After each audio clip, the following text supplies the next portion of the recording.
Good morning. It is Tuesday, October 26th, and we're moving through this month like super crazy fast.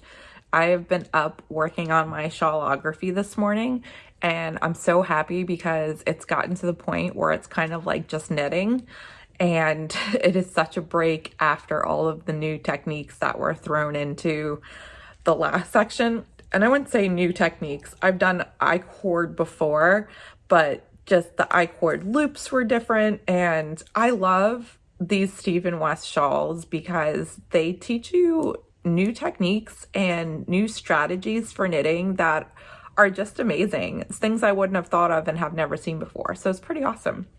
So for day 26, I want to open up my advent calendar. So let's see what we have today.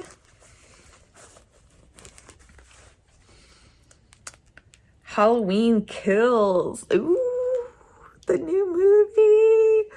Look at this. Oh, that is so beautiful. I can't wait to get a picture of all my mini skeins all together when this is all opened up because they've all been so pretty. So I need to watch Halloween Kills. It's on Peacock, I believe, which we have. And I love Michael Myers and I love all of the Halloweens and I'm excited. So that was pretty cool. And for today's tarot card pull, I have something pretty cool too. So yesterday I received in my Labyrinth tarot deck. Yeah, Labyrinth. Okay. This is an awesome sturdy box. I can actually, I could feel right there that this is raised, which is pretty neat. The artist is, let's see. It doesn't say the artist. It just says Jim Henson's Labyrinth. Let me see. Let's open it up. And here it comes with the book, which is pretty cool. It's also needed because this deck does not follow the traditional, I mean, it does follow tradition, but it's not swords, cups, pentacles, and wands. It's poles, junk, feathers, and pots. Poles are wands, junk is pentacles, feathers are swords, and pots are cups. So there is a foreword in here by Brian Froud, and Brian Froud is the fairy guy. That's what I call him. Brian Froud is known for his work with Jim Henson, and he did the Pressed Flower book, or I'm sorry, the Pressed Fairy book. I don't know if you guys have ever seen it, but it was a book for like children, and it looked like there was fairies squished in between the pages. It's one of my favorite books, but I'm pretty excited about the fact that he wrote for this, the foreword for this, and that it's all Jim Henson themed, and it's just absolutely beautiful. I'm still trying to find the freaking artist, but it's not telling me. It's just said that they're all trademarks of Jim Henson. So no artist on this one. Insight Editions is who did the deck. So enough about that. Let's get into this deck. Look at the box. It's striped like the baby. I actually met it's Brian and Wendy Froud's son. He's a man now. And he was the baby in Labyrinth. And I met him at FairyCon a few years ago. And he is a pretty cool guy. So here are the backs of the cards. Look at how cool that is. And here are some of the cards. So here's Temperance, which is the door knockers. The Demon, which is probably the devil. There is the Four of Poles, I'm going to say. Wands, Four of Poles. Here's some more. There is the Wheel of Fortune. This is so much fun to look through. There's the Tower, just because seeing what they chose, the characters for the cards, there's pots, has just been like really exciting. Feathers. So let's give these a shuffle. And I did shuffle these a little bit yesterday because when you get a new deck and all the cards are in order, it's kind of like getting a new card deck. You don't want to draw all of the same suit, that kind of deal.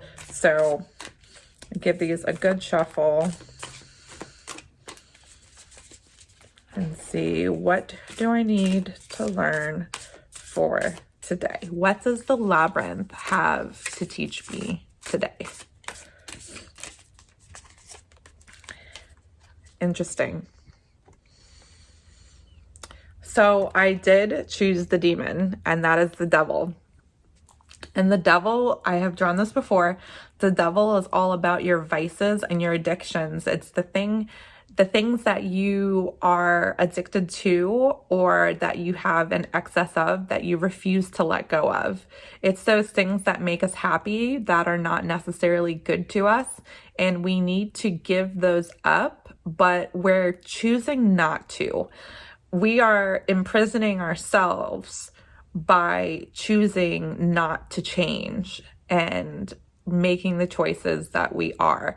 The only person that is responsible for us is ourselves, and the only person to see your way out of the situation is you.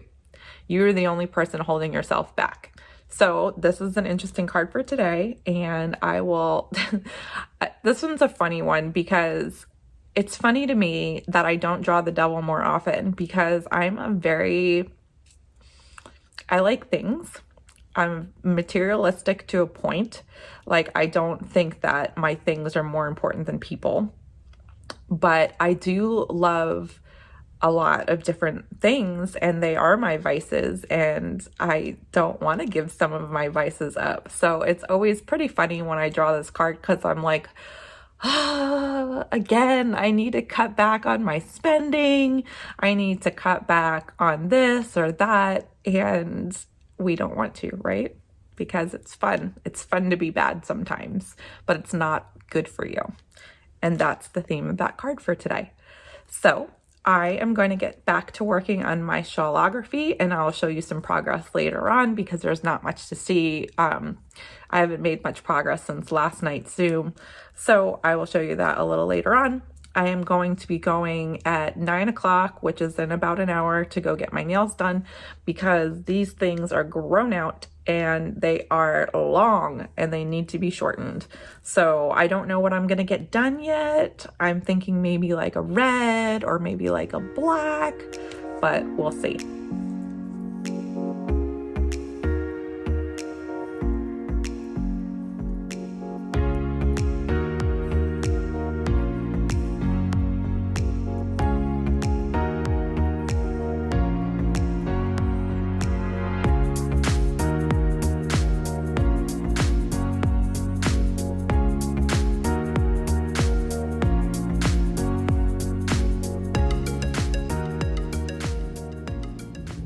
Whew, it is bright out here and I am a hot mess, but I just got my nails done and they are so pretty, beautiful shade of red, and they're a lot shorter and more manageable, which is what I wanted the first time, but I didn't speak up enough, so that's my fault. But they are done, and as much as I love having my nails done, I hate going to get them done. It feels like such a waste of time to sit there.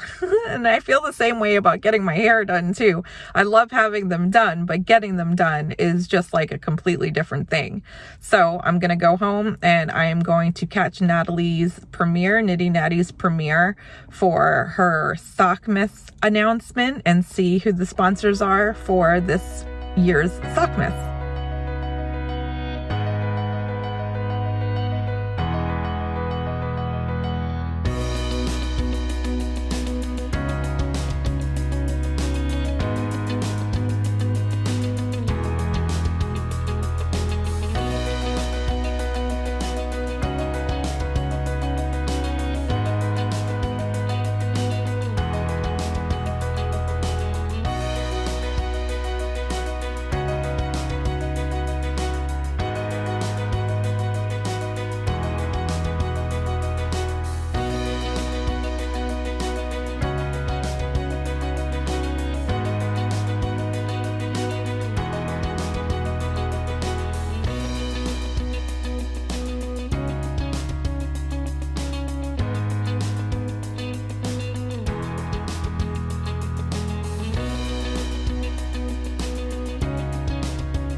So it's been a good day. We ran some errands today. After I got my nails done, I came home and Brandon woke up after sleeping after work, and we went up to get my ring inspected at Jared in Christiana, which is like 45 minutes away from us. Then we ate at Honey Grill, which is a really good like Mongolian grill. And came home, started to watch a horror movie. We started with Nightmare on Elm Street and then just ended up taking a nap. So we woke up, watched the episode of the new CSI that's out, CSI Vegas, which is one of my favorite shows, and I'm so glad they rebooted it. And now I'm just waiting on Brandon to, not waiting on him to leave for work because I hate it when he leaves for work, but he will be leaving. And I will be Zooming with the Love and Stitches membership tonight. And tonight is going to be awesome because we have a special guest interview, which is Whitney from Moonglow Yarn Co. So we're going to get to interview her and ask questions, and it should be a lot of fun. So let's get to doing that.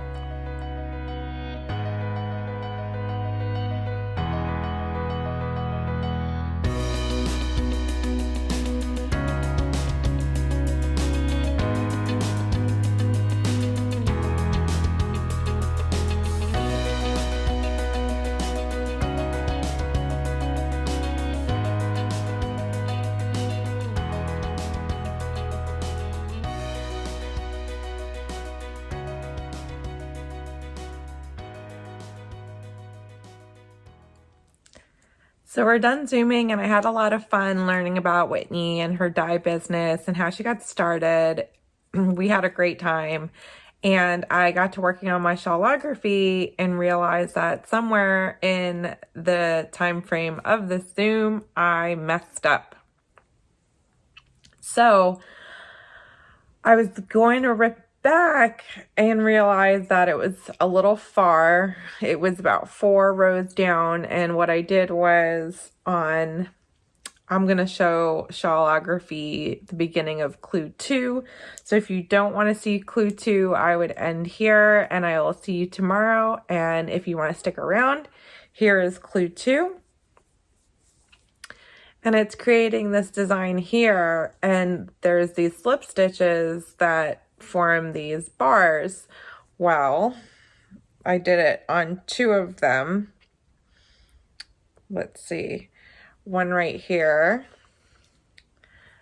You could see that right there. I tried to fix it. I had, instead of having the slip stitches here in line, I had the slip stitches over a row, and these 2 stitches were slipped and these were knitted. So it went like this. This is the best that I could do to fix it, but I think that was pretty damn good. And then I realized that I did it again further on down, and let's see if I could find it. And if I can't find it, then I did a good job. Okay, here we go. I still did a good job fixing it. Right here. I didn't quite fix it all that well. You can kind of see here that's blue and that shouldn't be blue. But in the grand scheme of things, instead of ripping back and all the time it would have taken me to do that, I'm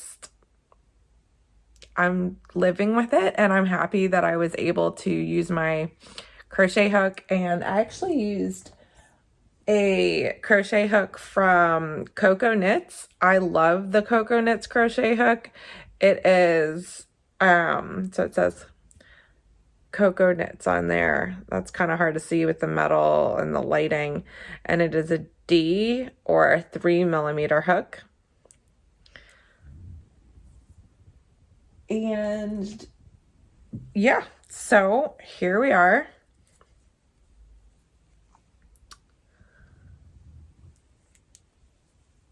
This is how clue 2 is coming out. So I'm having a lot of fun working on this now, and I'm getting a little tired. So I am going to say goodnight, and I will work on this again tomorrow. I'm off again tomorrow. I had someone reschedule on me, so I have another day to work on my shawl. I will see everyone tomorrow, and have a good night.